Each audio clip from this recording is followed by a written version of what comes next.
What is up, guys? It's Conrad back with another video, and today in this video we are going to be learning machine learning in just 1 hour.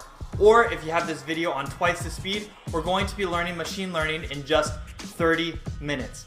And the reason why I created this video, why I created this course, is because I looked around on the internet and I realized that a lot of the introductory machine learning courses are much longer than an hour, yet they don't go over some of the most essential algorithms for performing the most accurate machine learning predictions. So I created this course so that you can go from basic Python knowledge all the way to being able to use some of the most complex and most useful machine learning algorithms. And I did it all in one video. The course is divided into 4 different sections. First, we're going to go over data pre-processing. That is, how do we make sure that our data is correct before we input it into any machine learning model? And we're also going to talk about how to deal with missing values, just stuff like that. Next, we're going to work with regression algorithms. That is, algorithms that help us, with a given x, predict the y value on a sliding scale. After that, we're going to work with classification algorithms. That is, we're going to work with, is it this, is it this, is it this? Problems that deal with stuff like that. Finally, we're going to be working with boosting, and we're going to be working with principal component analysis. So these are 2 techniques that are going to get your algorithm from here all the way up to here. So that's that final push that a lot of the other machine learning tutorials on the internet don't cover, that I wanted to cover in this video.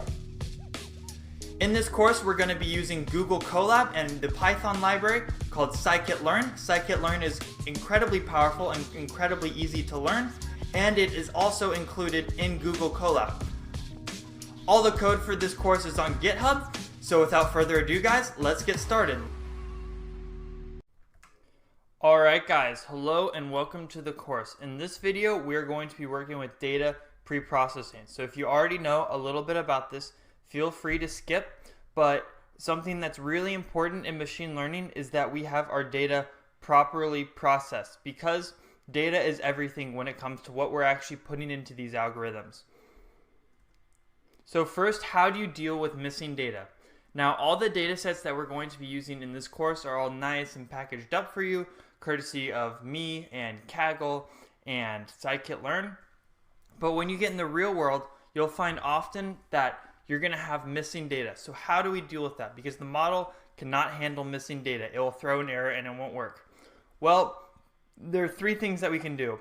1, we can remove the feature if, let's say, most of the points in that feature are missing. Like, for instance, if you have something like customer satisfaction and you find that only 2% of your customers entered that survey, then maybe that data isn't going to be good for a machine learning model that's using a bunch of data on transactions.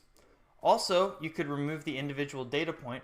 So if the individual data point doesn't really have any information in it, let's say they only filled out 1 feature, but you have like 10 features, it might just be better to remove the data point. And the third option, if there's only a few missing data points here and there, and overall you feel like that data point can still contribute to the model, and overall the features can still contribute to the model, what you're going to want to do is you can set the missing value by using the mean or the median of the data set and then input that as the missing value. So the mean would obviously be if you have a data set with a small scale, but if you have numbers that are super large and super small, it might make more sense to input the missing value as the median. And so right here you can see that is how we do it using Python. And this is pretty simple. I will have a GitHub link down below, and that's where you're going to find all the code for this course, including there's a notebook called pre-processing, which is going to have all the code that we have here. Next, dealing with categorical variables. So something that you're going to notice is that in machine learning, not all variables are going to be just a set number. And so if you have something that's a categorical variable, as in like it's either this or this and it can't be in between, for instance color, it's either red or it's yellow or it's green, it can't be in between. With that, you're going to have to convert that column, which would say the word red, yellow, green, yellow, and you're going to have to convert that into these numbers. And so this represents, is it red, is it yellow, is it green? And you can see here when we convert it to sort of a binary format, then the model is able to deal with categorical variables. So what you're going to do is you're going to do something called one-hot encoding, and it's super easy to implement using scikit-learn, and of course you'll have the code here that you can use. Next, we're going to talk about feature scaling. So feature scaling is something that it works sometimes, it doesn't work all the time, but it's at least useful to try depending on the algorithm and the problem that you're using. And so the idea with feature scaling is that if you have two variables, like say population and average age, these two variables are very far apart. They're on completely different scales. And that might make it hard for the model to really interpret what's going on. And so what we do is we scale the features by taking, essentially, if you've taken statistics, the new x is going to be equal to the initial x minus the minimum x, and then the max minus the min. And you can also just take the z-score, but the idea is that we get all of the variables on the same scale. So just to sort of visualize this, if you can think, if we have a variable y and a variable x, and they're directly correlated to each other, this line right here, this red line, is going to be what the correlation is going to look like. However, if you have a variable y and a variable x that is only 1/10 of the way correlated, like let's say the y is 10 times as big as the x, then that means that you're going to get a correlation like this blue line. And the idea is that for the model, sometimes if it has a stronger correlation like this red line, it's going to be able to perform more accurate predictions than if it has a weaker correlation like this blue line.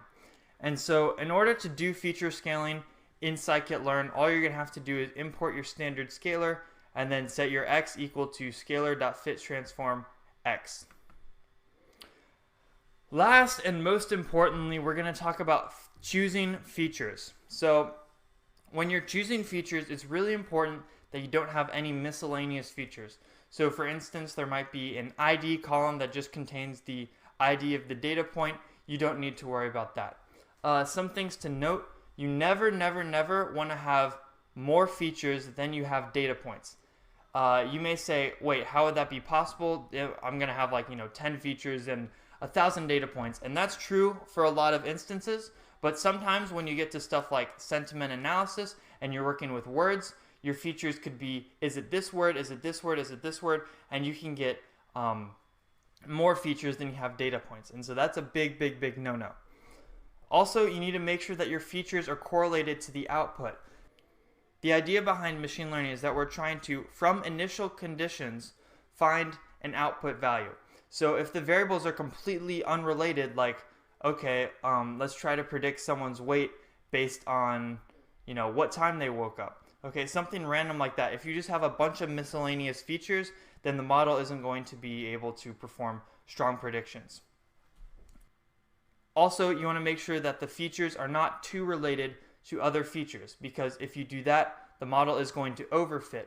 And basically what overfitting is when the model is really accurate on the data that you give it, but if you give it new data, it doesn't really work well on the new data because it's so used to the old data that I was training on. And so when you have features that are very closely related to each other, you can basically trick the model into making itself super accurate on the test set. So you want different features that aren't directly related. So an instance of that would be like if you had one feature that was time in seconds and then another feature that was that same time but in hours instead. That wouldn't be helpful to your model because those two features are redundant and it's going to most likely make your model overfit. But yeah, guys, that's pretty much it for this video. Remember, all the code for this course is on GitHub. If you have any questions, please feel free to leave me a message down below, and I'll see you next time where we're going to work with regression. Sweet. Alright guys, so now that you've learned data pre-processing, it's time to start with regression. And basically, with regression problems, you're going to be looking for things where you have a sliding value. Something like height, something like weight, something like price, something that's on a scale, that's a sliding value, not something that's, say, categorical, like, either this is a mouse or this is a cup. It's not somewhere in between. Whereas with price, you can have stuff in between. And that's what we're going to use regression for. Regression is a way for us to, given a set of values, try to predict another set of values. So, put simply, the easiest and simplest, most vanilla regression algorithm out there is going to be simple linear regression. And this algorithm is super easy, super fast, and actually pretty helpful in a wide variety of circumstances. Basically, you have an X, you have a Y, you have a scatter plot of data, and then what you want to do is you want to plot the line of best fit so that given a new data point, you can predict that data point's X or Y. And so just to show you what I mean, what we are going to be doing is we are going to be predicting the heights of sons based on the height of their fathers. So as we all know, intelligence is hereditary, which means that father height and son height are going to be correlated. So if you go to Kaggle, or I've also pre-processed this data and it's in the GitHub for this course, you can see here that we have father and we have son. So we have the father height and the son height. And what we want to do here is we want to predict the line of best fit so that given the height of, say, the father, we can then predict about where the son's height is going to be. And this is a really powerful, really interesting implementation of linear regression. So let's get to it. The first thing that we're going to do is connect our runtime. So I'll let Google Colab do that. And then while it's doing that, we need to upload our data. And remember, you can get the data from the GitHub or you can pre-process it yourself. This is in a TXT format, and I converted it to a CSV format, which is going to be easier for the algorithm to read in. So if we just upload father-son-height.csv into our runtime, now what we can do is finally get our data set and import it into Colab. So the first thing we're going to say is import pandas as PD, and pandas is going to handle our data for us. We'll say our data set is going to equal to pd.read_CSV, and we are going to input the father-son-height.csv. Okay, so now that we have that done, what we need to do is we need to get an X and a Y. So if we open up our father-son-height CSV here in Colab, you can see we have father and we have son. So that's 2 columns and we have about 1,000 entries. So all we have to do here is we'll say our X value and we'll say it's equal to data set, and inside these square brackets we're going to input the string father because that is the name of the father column, and we're going to say dot values, and then our Y is going to be equal to data set son dot values. So our X is the father height, and then from the height of the father we want to predict the height of that father's son. Awesome. So we'll run that. Looks like everything went well. Next, what we're going to do is build the linear regression model. In order to do that, we're going to say from sklearn.linear model. We're going to import linear regression. All right, sweet. So now all we have to do is create the model. And since we're going to have multiple models in this Colab file, I'm going to name our model lin_reg. And we're going to set that equal to linear regression with open parentheses. Now all we have to do to train our model is say linreg.fit, and we are going to fit our X to our Y. So we'll run that. And you see right here we have an error. It says we need to reshape our data either using array.reshape or doing something else. And so this is actually a very common error in Colab. You'll get this, and it's super easy to fix. All you have to do is just copy this, and then we are going to apply this to one of our data sets. So I'll apply it to the X value. And basically the idea behind this is that our data is either like this or this, but we need it to be like this and this and this and this. Basically all we're doing is we're just flipping our data so that it's horizontal instead of vertical, or vice versa. So we'll run the data set, and then now you see our model works fine. Now what we need to do is we need to plot it out. So in order to plot it, first what we're going to do is we're going to import matplotlib.pyplot as PLT, and let's just see what our data set looks like without the linear regression line running through it. So we're going to say plt.scatter, and we're going to scatter, we're going to have the X, we're going to have the y, and our color is going to be equal to blue. And then we'll just say plt.show.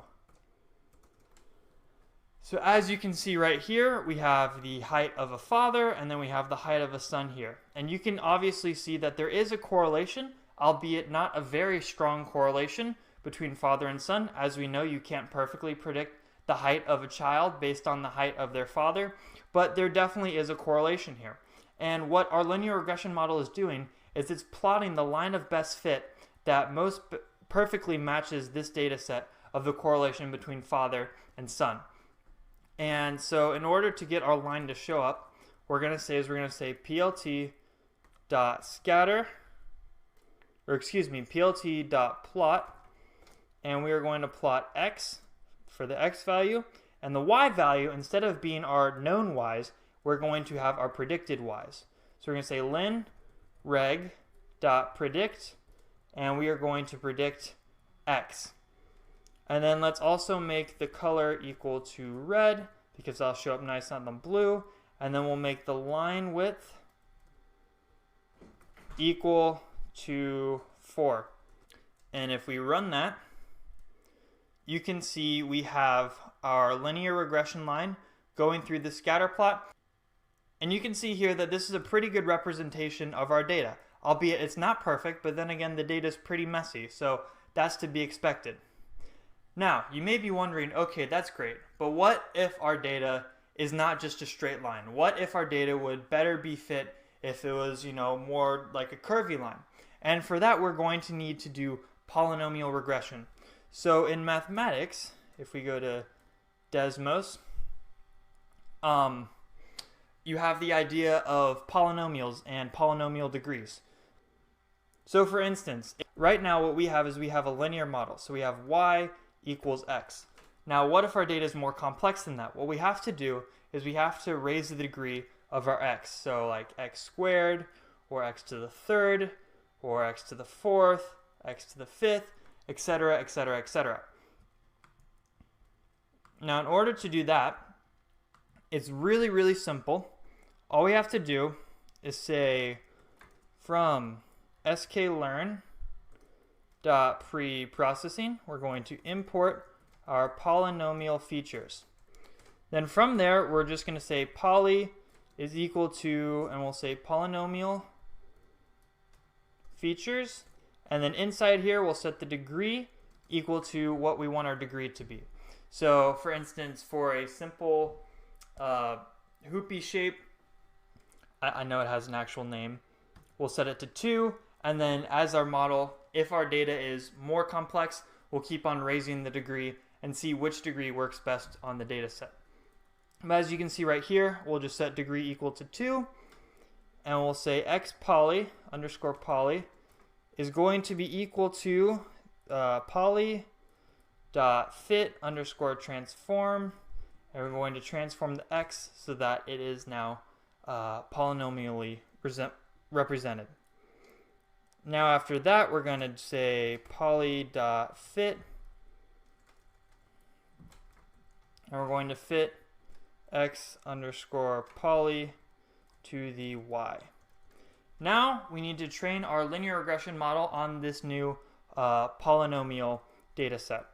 So to do that, we're going to say lin underscore reg underscore poly is going to be equal to linear regression, and then lin underscore reg underscore poly dot fit, and we're going to fit the x poly to the y.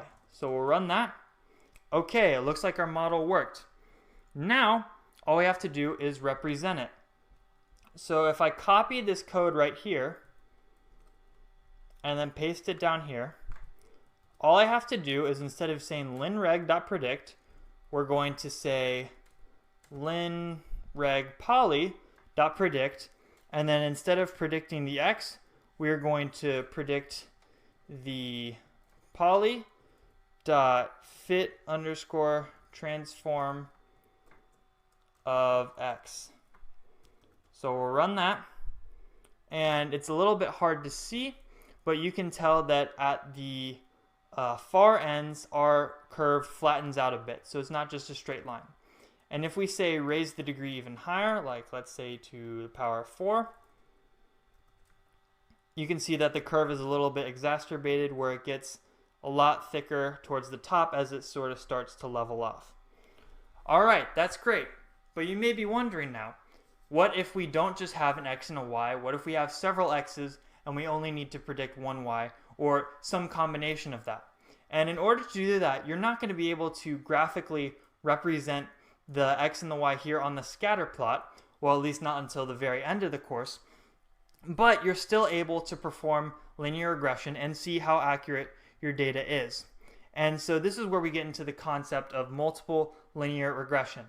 And for that, what we're going to be doing is we're going to be predicting graduate admission data, that is admission to a graduate school program, based on several factors. So I have here also from Kaggle a data set that I've pre-processed a bit called admission data, and it's in the GitHub along with everything else.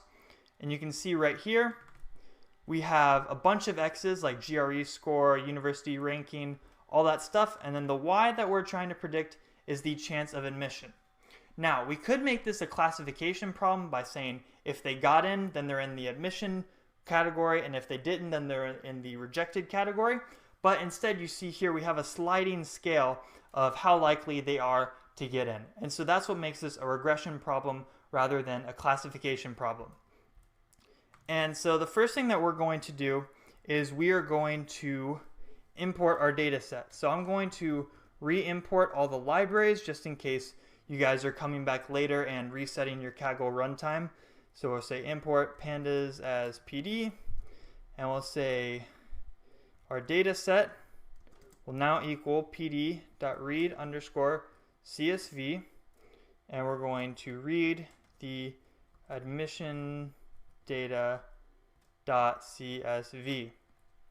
All right, great. Now we set the x and the y. And in order to do that, we're going to do something a little bit different than what we did when we had just two variables.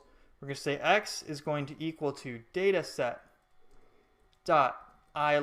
that's ILOC, and then we're going to open up square brackets.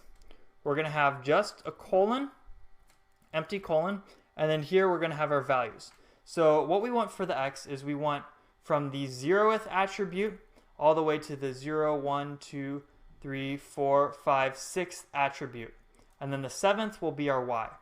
So we'll say 0:6. And of course we want to put dot values at the end of that.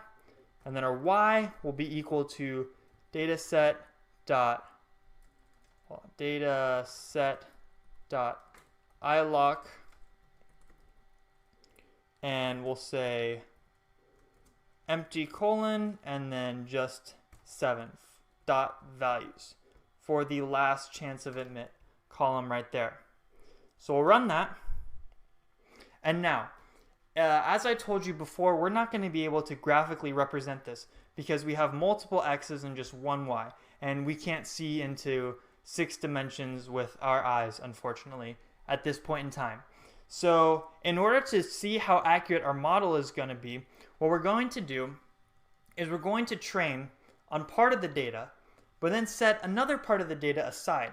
And this data will be the testing data.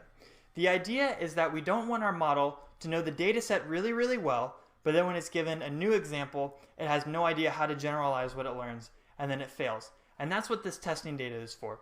It's a little piece of data that's set aside that is meant to check if the model isn't overfitting. That is, if the model doesn't just really know the particular data points that it was given and can't generalize. And especially since we have a smaller data set, that means that we're much more prone to overfitting. We're much more prone to the model being inaccurate.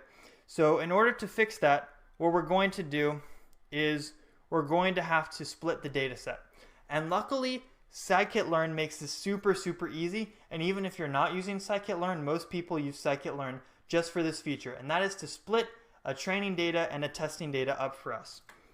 So we're going to say from sklearn.model_selection, we're going to import train test split. And then we're going to have our X train and our X test, our Y train and our Y test. Make sure that they're set equal to each other in this order. That's going to be equal to train test split. And we're going to say our X, our Y, and the test size is going to be equal to 0.2 or 20% of the data. Now, since we have 500 entries, that means that 100 data points will be set aside for testing the accuracy of our model. 20% is pretty normal. That's like the industry standard. If you have a lot of data points, then you can make it higher. If you have a little bit of data points, then you might want to make it lower. It really just depends, but generally you want the test data to be a good representation of the total training data without with the training data still having enough to train on. And usually that number is around 20% or 0.2 of the data set.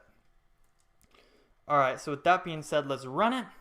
And now what we're going to do is we're going to do the same thing with polynomial features that we did above, and we're just going to do it on multiple values.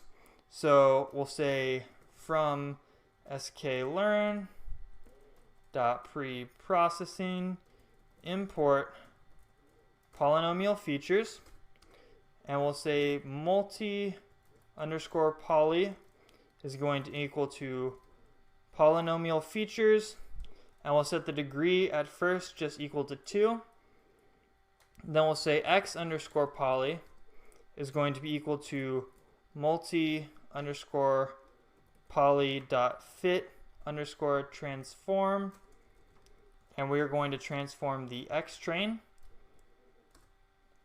Next, what we're going to do is we're going to say multi underscore poly, oops, I forgot a period there, multi underscore poly dot fit, and we're going to fit the X poly to the Y train. Now that we have that done, and it looks like everything ran okay, we're going to create our linear regression model. So we'll just say lin underscore reg underscore multi for multiple linear regression. It's going to equal to linear regression, empty parentheses, and then lin underscore reg underscore multi dot fit, and we're going to fit our X poly to our Y train. Okay, so it looks like our model is sufficiently trained. Now, obviously, we can't graph it, so how can we tell how accurate our model is? Now, there are several ways to do this in linear regression. One way is to calculate the mean squared error. That is the difference between our predicted value and our actual value squared. And so this is just going to give us sort of a baseline of how far off our model is. So something like this, where the data points are all over the place, this is going to have a very, very high mean squared error, because you can imagine a data point that's all the way as an outlier. You take the distance between this from the line, and then square that. It's going to add up over time. But luckily, with this graduate admissions, we have a lot more features, and we can more accurately predict our chance of admission. So in order to show our mean squared error, what we're first going to do is we're going to get our predictions value. So we're going to say y underscore preds, which is short for prediction, is going to equal lin reg multi dot predict, and we're going to predict the multi underscore poly dot fit underscore transform, and we're going to do it on X test. So these are values that the model has never seen before. Fit transform X test, and then we'll say sklearn import metrics, and then here we'll just print out metrics dot mean underscore squared underscore error, and we're going to show the difference between our y underscore test and our y underscore preds. Because remember, we have the original value for what y is supposed to be in our Y test. So we'll run that, and you can see our loss is 0.0005, which is it's a pretty good loss. It's a little bit hard to tell with the lack of data that we have, but that's pretty decent. Let's see if we can improve it by changing the degree of polynomial features. So let's say 3.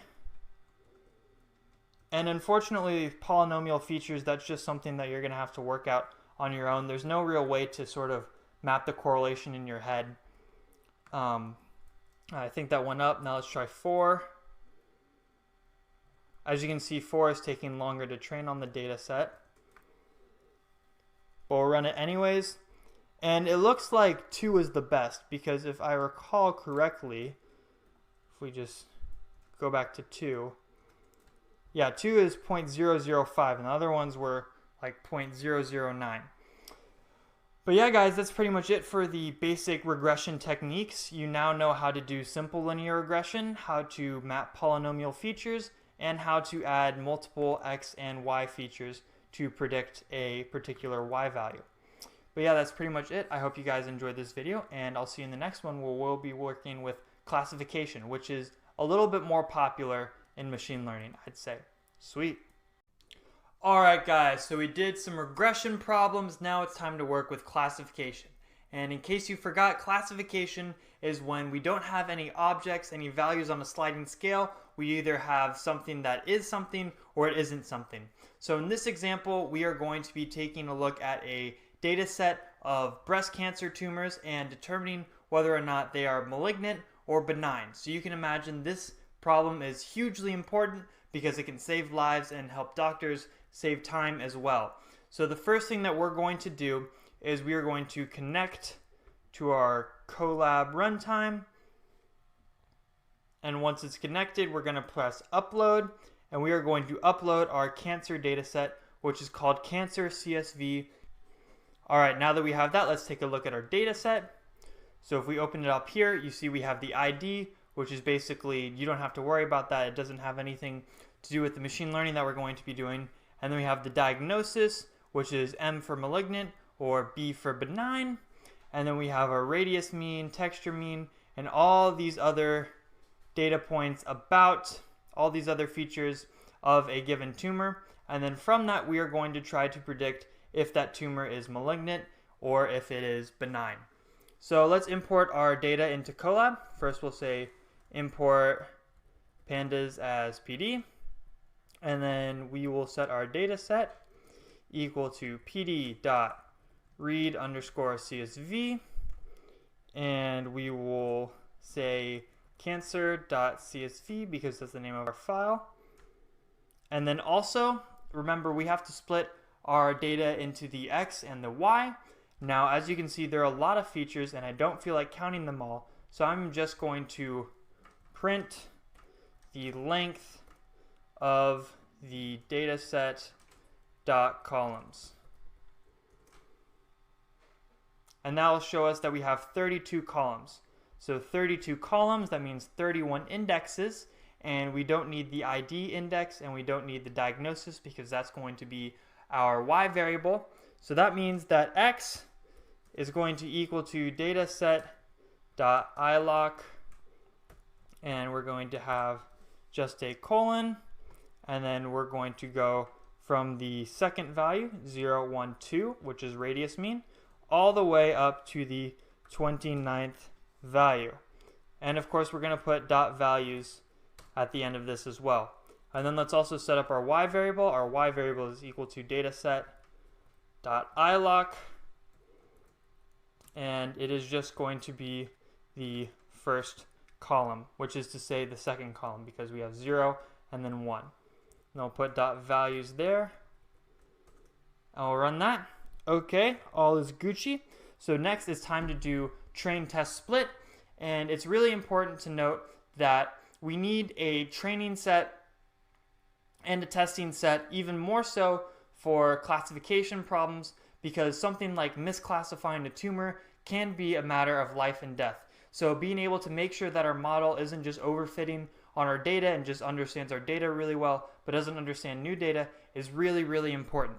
So we're going to say from sklearn dot model underscore selection.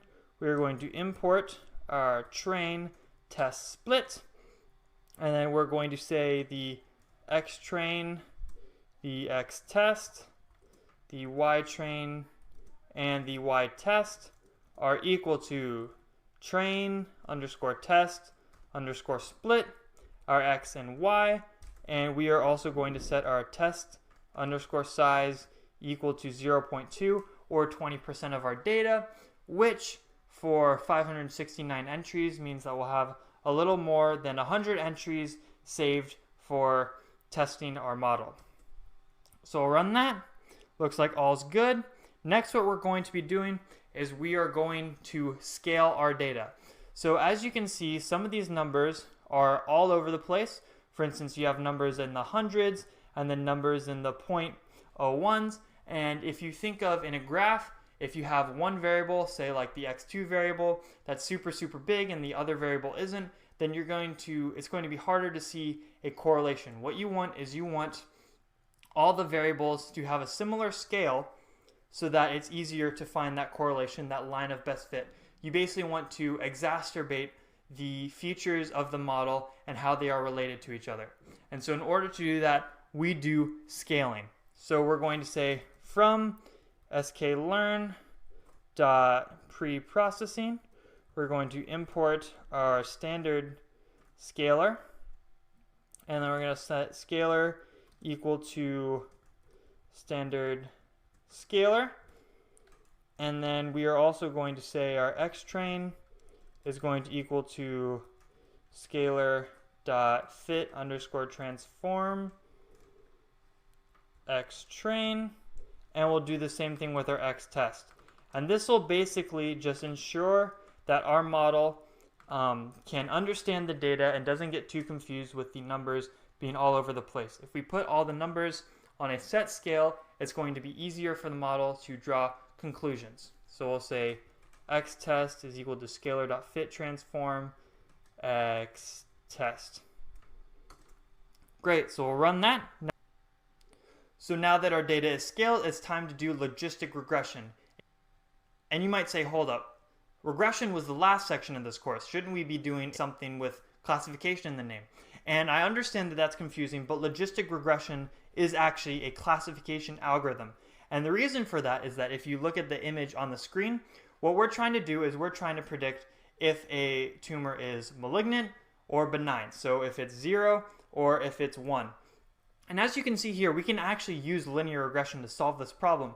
However, it doesn't work very well because linear regression is supposed to work on sliding values, right? And obviously a tumor is either malignant or benign. It's never going to be in between. And so because of that, we do logistic regression, which does the same thing as linear regression, but it takes into account the fact that those values in the middle right there, we don't have to account for them. We don't need a straight line. We need a curvy line to show the differences between 0 and 1.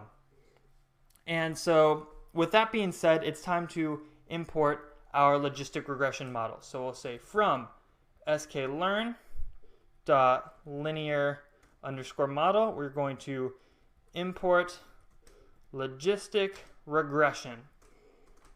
And then now we are going to set our model equal to logistic underscore classifier. And we'll say logistic classifier is equal to logistic regression, empty parentheses, and then we'll just say logistic classifier dot fit, and we will fit our x train to our y train. All right, so we'll run that. And something that's important to note here is that if you notice, we've been leaving our parentheses blank when we make the model. And that's because we haven't been putting in any hyperparameters. If you see here, these are the default parameters that are assumed when we put nothing in the parentheses here. However, if you want to make your model more and more accurate, it's nice to sort of play around with some of these parameters and see if you can make your model more accurate. Now, luckily, the scikit-learn documentation is really good at explaining what each of these different parameters does. So I'm going to leave some links down below so that you can sort of work that out and figure out what each of these parameters mean if your model just isn't as accurate as you want it to be. With that being said, it's now trying to see how accurate our model actually is.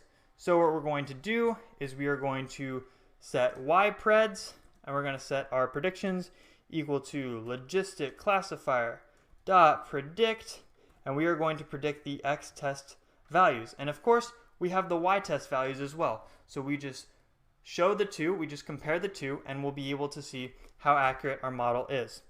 And so in order to do that, we're just going to say from sklearn.metrics, we are going to import the confusion matrix. And the confusion matrix is hugely important because what it's going to show is it's not just going to show how accurate our model is, but it's going to show how many examples our model misclassifies and what types of misclassification our model is performing. So just to sort of show you what I mean, we're going to print out our confusion matrix, and the confusion matrix parameters are going to be the y-test and of course our ypreds.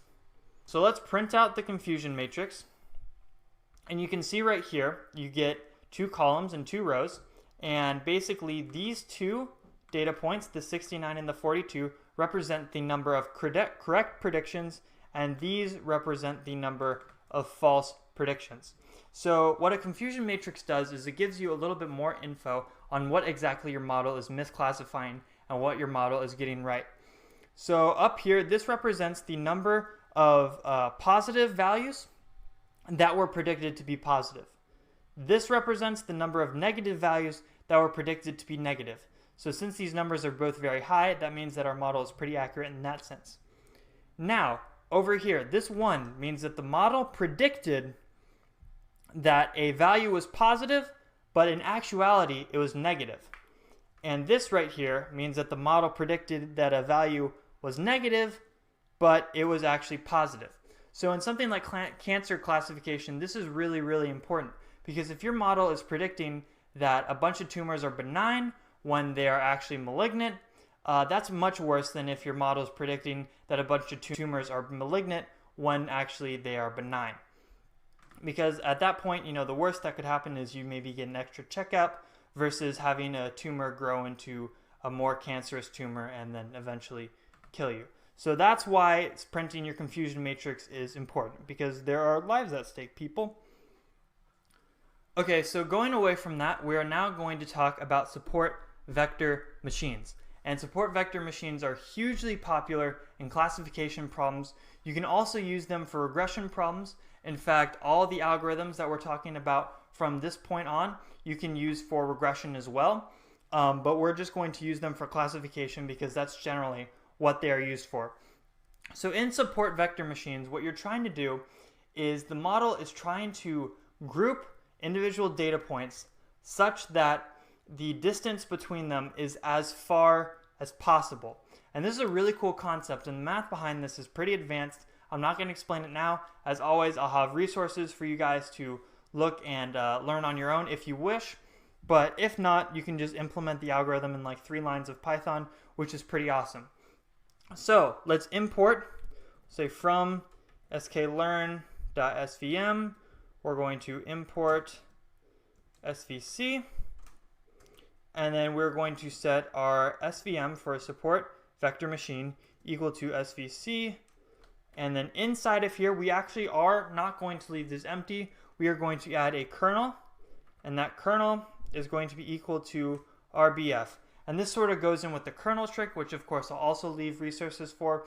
But this is just a hyperparameter that we're going to be playing around with. Of course, you can do whatever you like. You can get rid of the kernel, whatever you want. But just for this example, we're going to be using a kernel just to show you that it works. And now if you wanted to make a support vector machine for something other than a classification problem, like a regression problem, instead of importing SVC for support vector classification, you would import SVR for support vector regression. That's important to note. Next, what we're going to do is we are going to call svm.fit, and we are going to fit our X train to our Y train. All right, so we'll run that bad boy, and you can see right here under kernel, it says RBF because we passed in kernel as being RBF. Sweet. So now it's time to print the confusion matrix. What we're going to do here is we're going to copy these values and we're going to paste them here. And instead of doing our logistic classifier.predict, we're going to say svm.predict, and that should be it. So we'll run that. And you can see right here we get the exact same result. Now, it's important to note that because our test data is pretty small, it's only about 100 entries, you're not going to see too much difference between these algorithms. But as the data sets that you're working with become more complex, have more features, more complex patterns between each other, and more importantly are larger, the types of algorithms that you're using are going to generate vastly different results. But overall, support vector machines do work better than logistic regression. Now obviously if the problem is really simple, it'd be easier just to use the logistic regression classifier because it's just, you know, very simple, not going to take a lot of processing power. You don't want to reinvent the wheel and just make a super hard, elegant solution to a really simple problem. And with that being said, it's on to decision trees. And now decision trees are something that you've probably heard of or used or thought about outside of machine learning. And basically the idea is that you want to break up actions and features, and then at the bottom you'll have different classifications.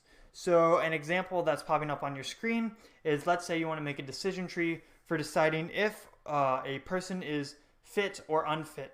So you would say, okay, does that person eat a lot of fast food? Then if it's yes, then they're unfit. If it's no, then they are fit. Same thing with if they exercise regularly. If they exercise regularly, then they're fit. If not, they're unfit. So that's a very basic example.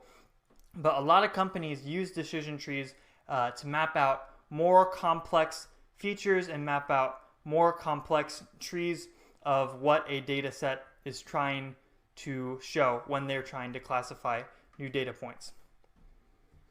And so that was a little bit of a wordy explanation, but hopefully you guys sort of get the general idea of what a decision tree is doing. And basically, in order to implement our decision tree, all we're going to say is from sklearn.tree, we're going to import our decision tree classifier. And as you've noticed, of course, we can also do decision tree regression, which isn't very common, but it does actually work surprisingly well, I found. Generally, at the bottom, you know, you're going to want to have your classification, like it's this class, it's this class, it's this class, at the bottom of your decision tree, which is why we're going to be using decision trees for a classification example rather than a regression example. Okay, so now let's make our model. We'll call it tree, and tree will equal decision tree classifier, and our criterion will equal to entropy. So that means that our criteria will be focused on the entropy of the model. That's just a hyperparameter that we're going to be adjusting. Finally, we're going to call tree.fit, and we're going to fit the X train to the Y train. All right, so we've run that.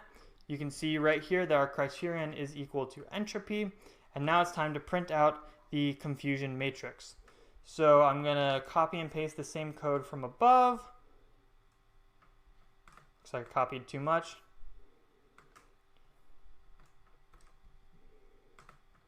And instead of ypreds doing svm.predict, it's going to be doing tree.predict.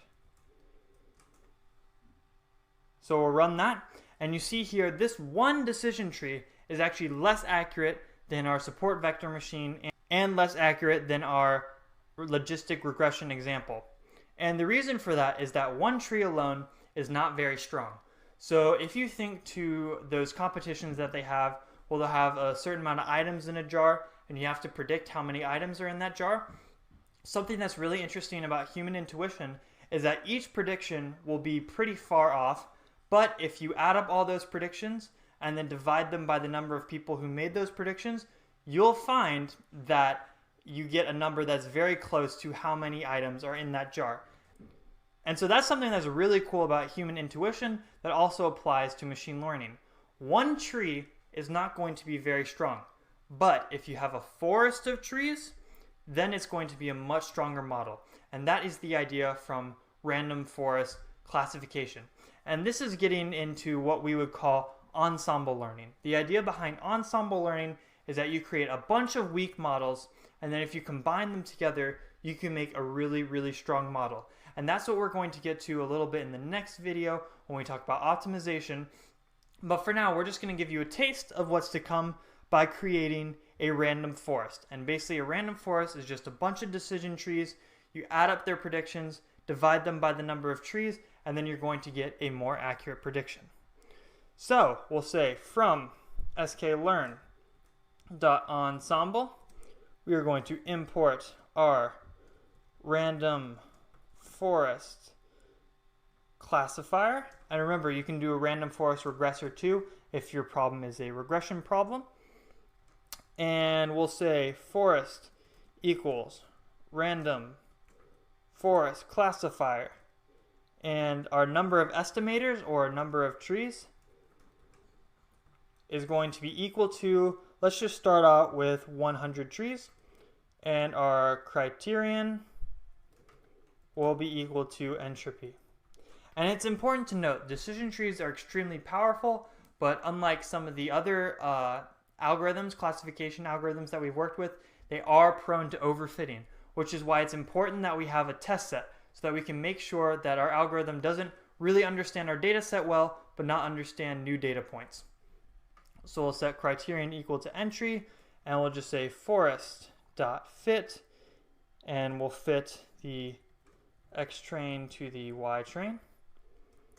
We'll run that. Okay, everything looks Gucci. And now it's time to see if our random forest is any more accurate than our singular decision tree. So we'll run that. Instead of tree.predict, we'll say forest.predict. We'll run that.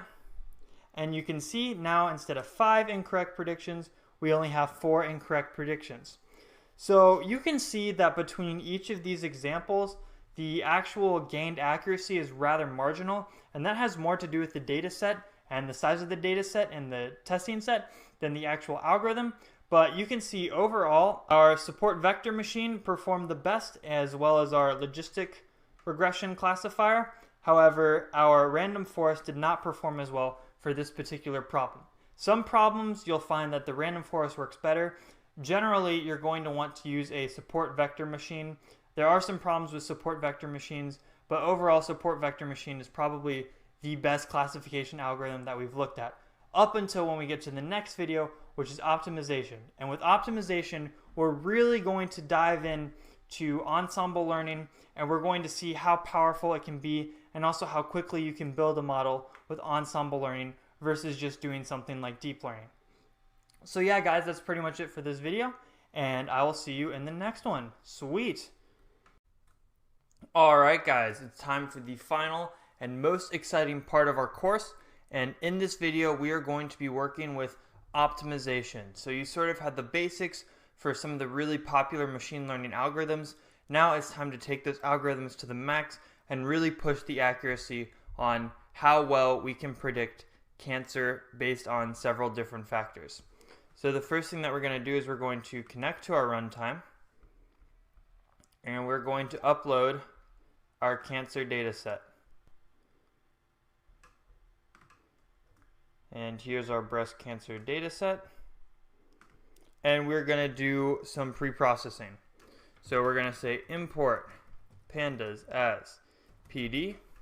We're going to say data set equal to d.read_csv cancer.csv. And then we're going to set the x equal to, if you remember from the last video, dataset.iloc, and we're going to do colon, and then from 2 to 29 dot values, and the y is going to equal to dataset.iloc, and we're going to have 1 right there, dot values. Alright, so we'll run that.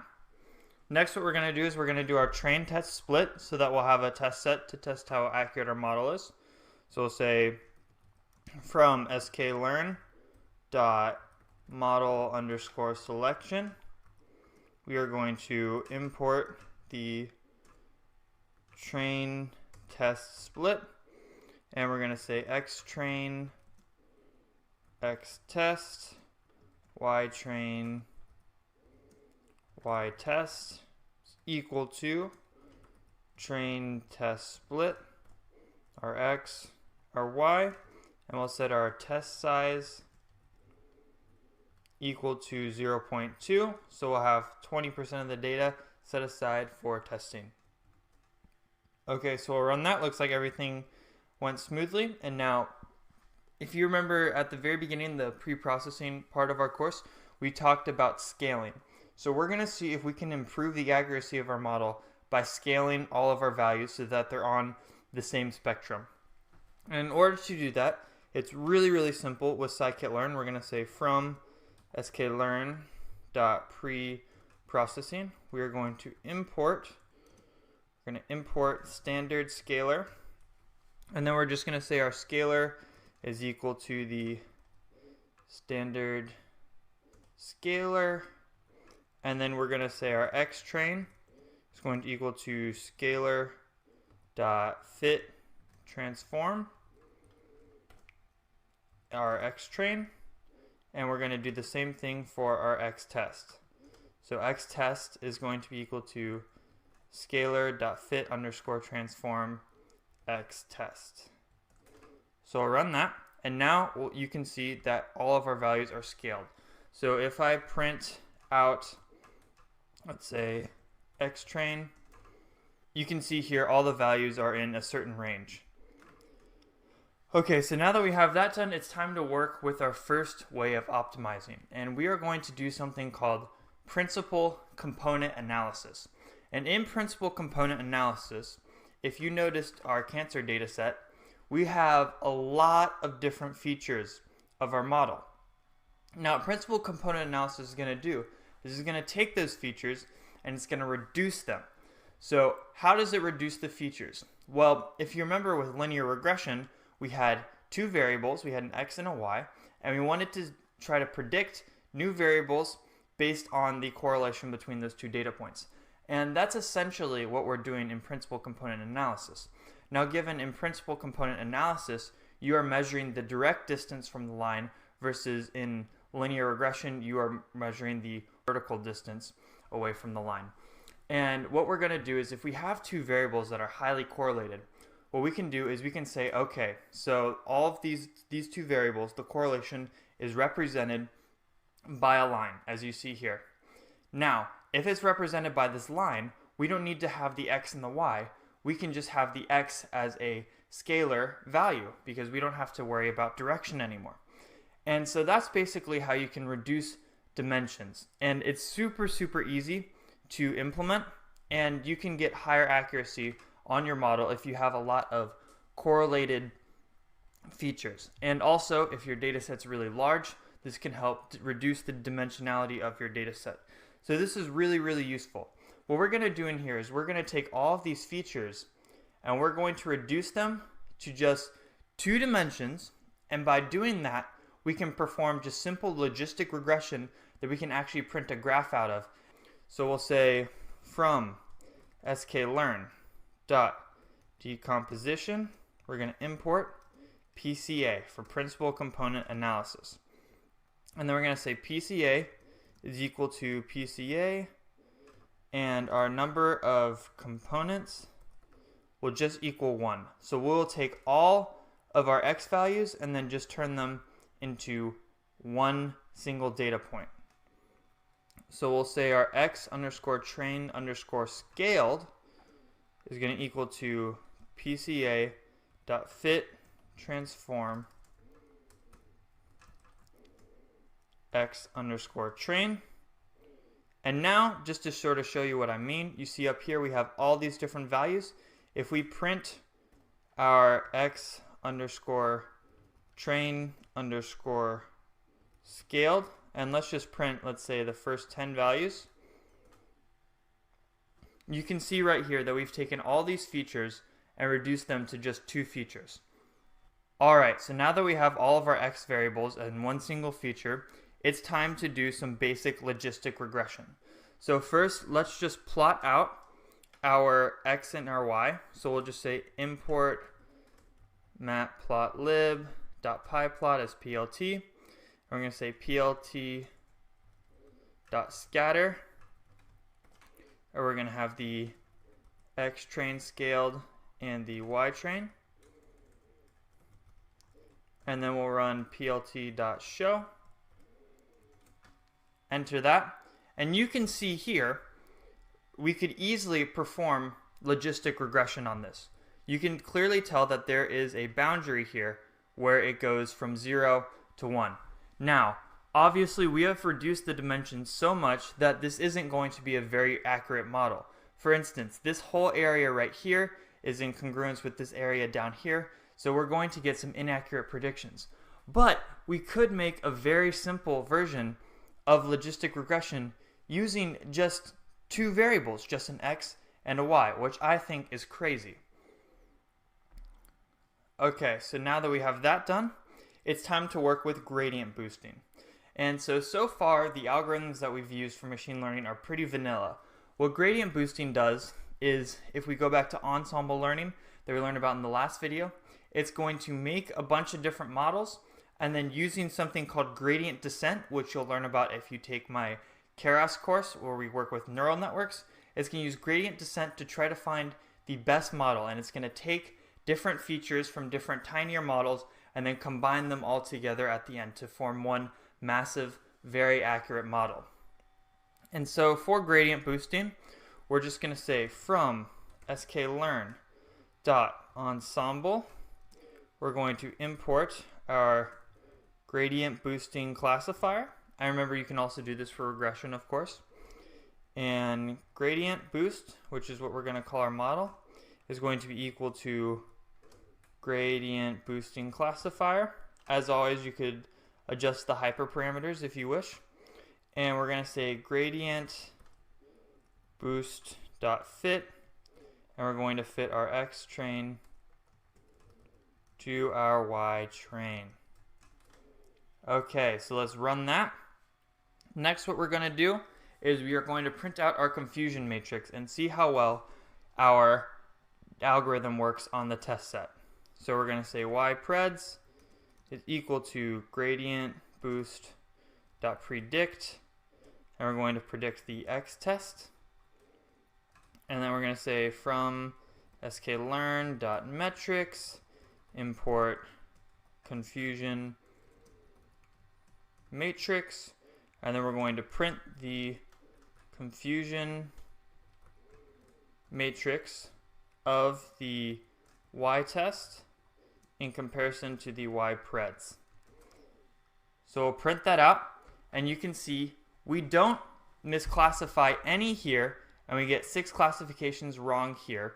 So overall, that's a pretty good improvement of our model, and if we run this multiple times on multiple different test sets, we're going to get different values from this, but you can see pretty quickly we get a fairly accurate model. So now what we're going to try to do is we're going to try to do extreme gradient boosting. And extreme gradient boosting is pretty similar to regular gradient boosting, except extreme gradient boosting has a couple of hyperparameters adjusted, and as always, if you're interested in how that all works, people who are better at explaining it than me have done so below, and I've put them in the description for you to check out. But something that's really cool about XGBoost, or extreme gradient boosting, is that it wins more Kaggle competitions than any other algorithm. So this is an extremely powerful algorithm, and it's also extremely simple compared to some very complex neural networks that would usually win a Kaggle competition. And all you have to do to import XGBoost is just say from XGBoost, because it's a separate library which is already installed in Colab for us, luckily. We're going to import the XGB classifier. And then we're just going to say XGBoost is equal to XGB classifier. No hyperparameters for now. And we're going to say XGBoost.fit. and we're going to fit our X train to our Y train. Alright, so let's run that sucker. And now what we're going to do is we're going to do the same thing with the confusion matrix.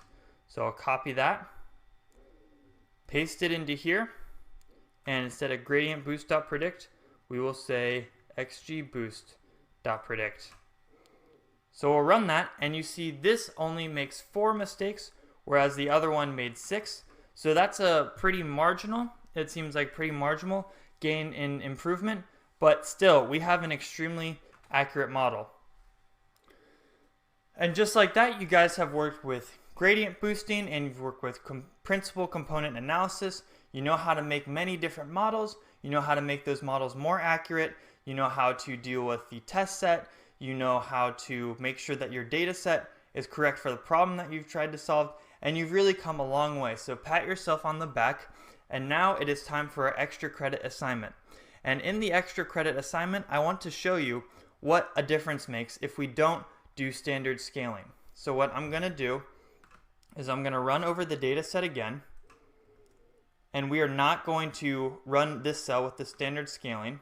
So if you see we run that, you see we have all sorts of different values. And we're going to see what happens if we don't scale the data set. So first, let's see what happens with principal component analysis. And you can see right here, there is actually a little bit more overlap between the X and the Y than there was before, although not too bad. Now if we run gradient boosting,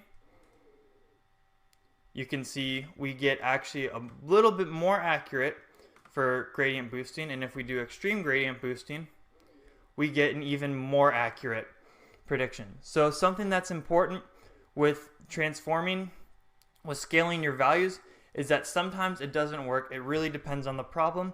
If you want to get a little more accuracy, it's worth a shot. But like as we've seen right here, sometimes it doesn't work because we have reduced our errors by half for the extreme gradient boosting and by 2/3 for the regular gradient boosting, just by getting rid of transforming and scaling the values.